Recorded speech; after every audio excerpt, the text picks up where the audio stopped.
The 5 Love Languages, The Secret to Love That Lasts by Gary Chapman is a highly influential and practical book that explores the different ways people express and experience love.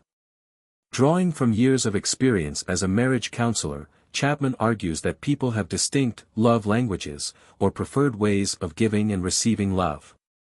Understanding and speaking your partner's love language, according to Chapman, is the key to building a lasting and fulfilling relationship.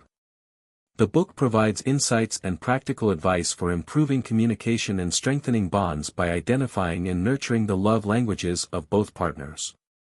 Chapman identifies 5 primary love languages, each representing a unique way of expressing affection and emotional support. These love languages are: 1. Words of affirmation. For people with this love language, words are the most powerful expression of love. Compliments, kind words, and verbal encouragement are vital to their sense of being loved. They thrive on affirmations that express appreciation, admiration, and respect. For them, a simple, "I love you," or a thoughtful note can speak volumes and reinforce their emotional connection with their partner. 2. Acts of service. Individuals with this love language feel most loved when their partner does things to help them or make their life easier. Acts of service can include tasks like cooking dinner, cleaning the house, or running errands. For these individuals, actions often speak louder than words, and they deeply appreciate when their partner takes the time and effort to show love through helpful deeds. 3. Receiving gifts. For some people, receiving tangible symbols of love, such as thoughtful presents, is the most meaningful way to feel appreciated. The gifts don't need to be expensive or grand, it's the thought and effort behind the gift that counts. These individuals value the emotional significance attached to the gift and view it as a gesture that shows their partner cares about them and their happiness. For quality time, people with this love language feel most connected to their partner when they spend undivided, focused time together. This love language emphasizes the importance of shared experiences and meaningful conversations.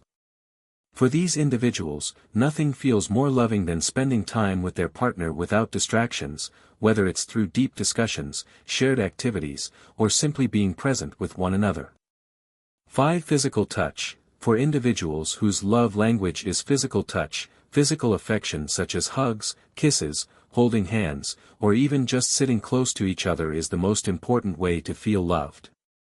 They crave physical closeness and feel secure and cherished when they have regular, affectionate touch from their partner. It's not just about intimacy, simple gestures like a comforting touch or a hand on the back can convey deep love and emotional connection.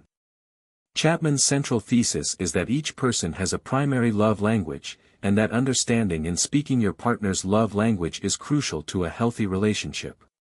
Often, partners express love in ways that reflect their own love language, but this can lead to misunderstandings if they are not aware of their partner's preferences.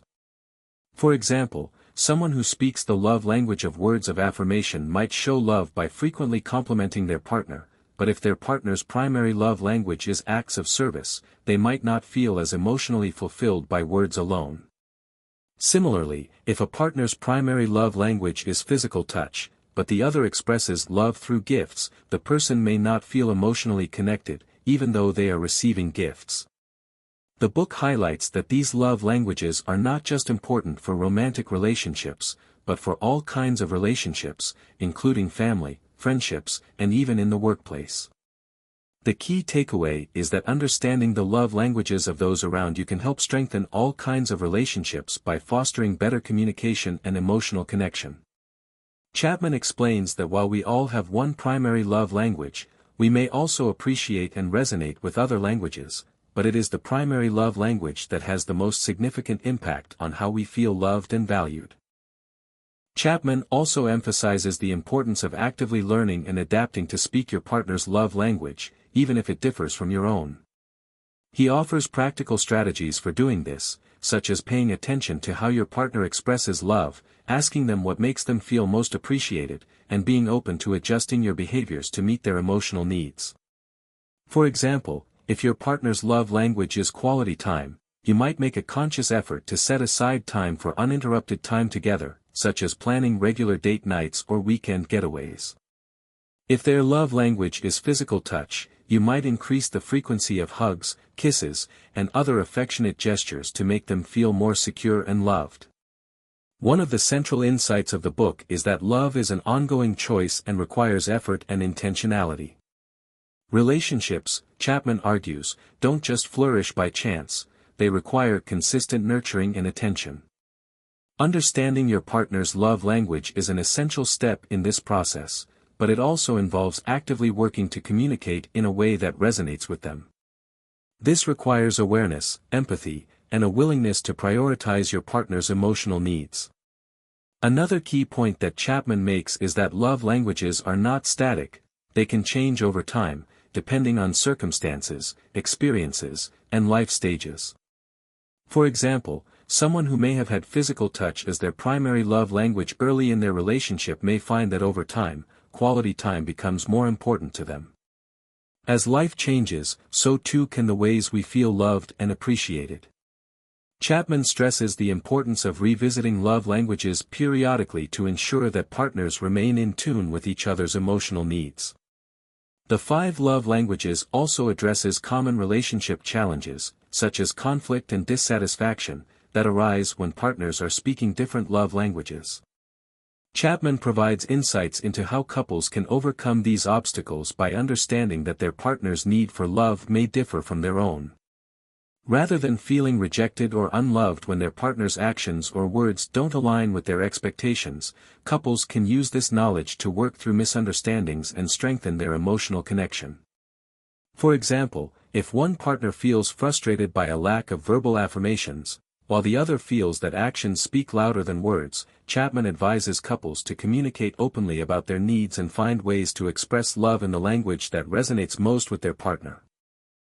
In addition to romantic relationships, the 5 love languages offers insights into how these principles can be applied to parenting. Chapman discusses how understanding a child's love language can enhance the parent-child relationship, helping children feel more secure and supported. Whether a child's love language is physical touch, words of affirmation, or another form of love, parents can adjust their parenting style to meet their child's emotional needs, fostering a healthier, more loving family dynamic. Overall, the 5 love languages provides a simple yet powerful framework for understanding and improving relationships. By identifying and speaking the love language of your partner, Chapman argues that couples can build stronger emotional bonds, reduce misunderstandings, and create a deeper sense of intimacy and fulfillment. The book encourages readers to approach love with intention and awareness, reminding them that love is not just a feeling, but a conscious choice that requires consistent effort and attention. Through practical advice and relatable examples, the 5 love languages offers a roadmap for nurturing and sustaining long-term love, providing valuable tools for couples at any stage of their relationship.